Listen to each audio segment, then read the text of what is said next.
नमस्कार प्रिय छात्रों, हिंदी के इस ऑनलाइन कक्षा में आप सबका बहुत बहुत स्वागत है।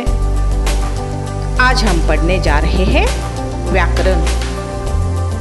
व्याकरण किसे कहते हैं? व्याकरण का अर्थ क्या है? तो व्याकरण यानी भली भांति समझना। क्या समझना? तो भाषा के शुद्ध बोलने, पढ़ने और लिखने के नियम का ज्ञान जिससे होता है उसे कहते हैं व्याकरण। अतः भाषा में व्याकरण का बहुत बड़ा महत्व होता है, यह हमें इनसे दिखाई देता है।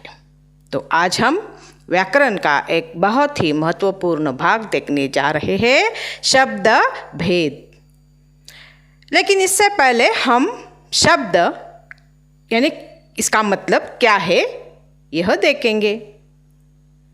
अक्षरों के योग्य अर्थ के समूह को शब्द कहते हैं, जैसे कि भारत। अक्षरों के इस योग्य समूह से एक अर्थपूर्ण शब्द यह बना है। लेकिन जब हम इसका उल्टा करेंगे या उल्टा पुल्टा करेंगे तो इस भा से कुछ अर्थ निकलता है क्या? नहीं निकलता है। अतः अक्षर के योग्य समूह से शब्द को अर्थ प्राप्त होता है, उसे शब्द कहते हैं। ठीक है, अब हम जानेंगे शब्द के भेद यानी प्रकार। शब्द के भेद दो है। एक विकारी यानी सव्यय शब्द और दूसरा है अविकारी यानी अव्यय शब्द। अब हम पहले देखते हैं विकारी यानी सव्यय शब्द। लिंग वचन कारक के अनुसार जिन शब्दों में परिवर्तन यानी बदल यानी व्यय होता है उन्हें विकारी या सव्यय शब्द ऐसा कहते हैं। अब यह विकार यानी व्यय किन में होता है? इसके अनुसार सव्यय के 4 प्रकार होते हैं। एक संज्ञा, दूसरा सर्वनाम, तीसरा विशेषण और चौथा क्रिया। यानी इन चारों में लिंग वचन कारक के अनुसार परिवर्तन होता है। जैसे एक उदाहरण देखेंगे। संज्ञा है लड़का, अगर लिंग बदल गया तो होगी लड़की। वचन बदल गया तो होगा लड़के। इस प्रकार कारक का, की, के, इस प्रकार इनमें परिवर्तन हो जाएगा। सर्वनाम का एक उदाहरण हम अब देखेंगे। वह इसका होगा उसकी, उसका, उसके। विशेषण अच्छा है तो लिंग परिवर्तन हुआ तो अच्छी हो जाएगा। वचन अगर बदल गया तो अच्छे हो जाएंगे। इस प्रकार इनमें परिवर्तन होता है। वैसे ही क्रिया के बारे में है। दौड़ना, ये जो क्रिया अगर है तो देखिए लड़की हो तो दौड़ती है। वचन बदल गया तो लड़कियां दौड़ती है, लड़के दौड़ते हैं। करना क्रिया का करती है, करता है। वचन बदल गया तो करते हैं।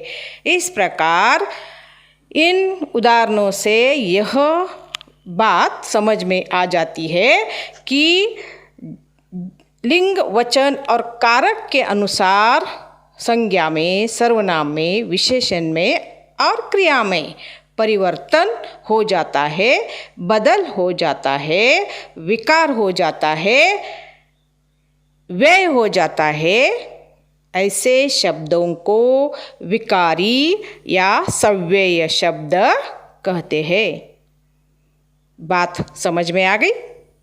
ठीक है, अब हम आगे देखेंगे शब्द का दूसरा प्रकार अविकारी अव्यय। यानी इसका उल्टा है। इसमें देखिए क्या है तो इसकी परिभाषा? अविकारी यानी अव्यय शब्द दूसरे प्रकार की लिंग वचन कारक के अनुसार जिन शब्दों में कोई परिवर्तन नहीं होता है उसे या उन शब्दों को अविकारी अव्यय कहते हैं। यानी कोई व्यय नहीं होता है, कोई विकार यानी कोई परिवर्तन यानी कोई बदल लिंग वचन कारक के अनुसार नहीं होता, उन्हें अविकारी यानी अव्यय शब्द कहते हैं। अब इसके भेद है 4। जैसे विकारी के 4 भेद वैसे ही अविकारी के भी 4 भेद है। एक क्रिया विशेषण अव्यय, दूसरा है संबंध सूचक अव्यय, तीसरा है समुच्चय बोधक अव्यय और चौथा है विस्मयादि बोधक अव्यय। अब इनका एक एक उदाहरण लेते हुए हम देखेंगे कि कैसे इनमें कोई परिवर्तन नहीं होता। क्रिया विशेषण अव्यय में एक शब्द है धीरे धीरे। संबंध सूचक का एक शब्द लेंगे की तरह या तरह।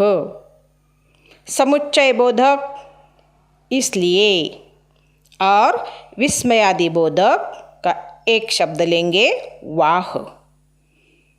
अब देखिए छात्रों, धीरे धीरे की तरह इसलिए वाह,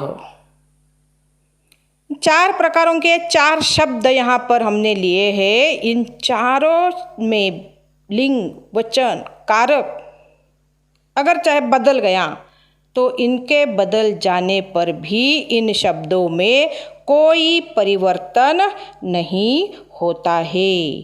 चाहे लिंग बदल जाए, चाहे वचन बदल जाए, चाहे कारक बदल जाए, यह जो शब्द है वैसे की वैसे ही हम वाक्य में जब प्रयोग करते हैं तो इन्हें कहते हैं अविकारी अव्यय शब्द।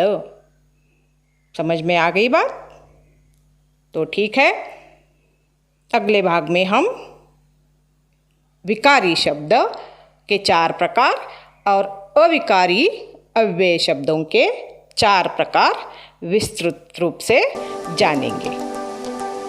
आपको इन शब्द भेद की परिभाषा तथा प्रकारों को याद करना है और अपनी कॉपी में लिखकर रखना है।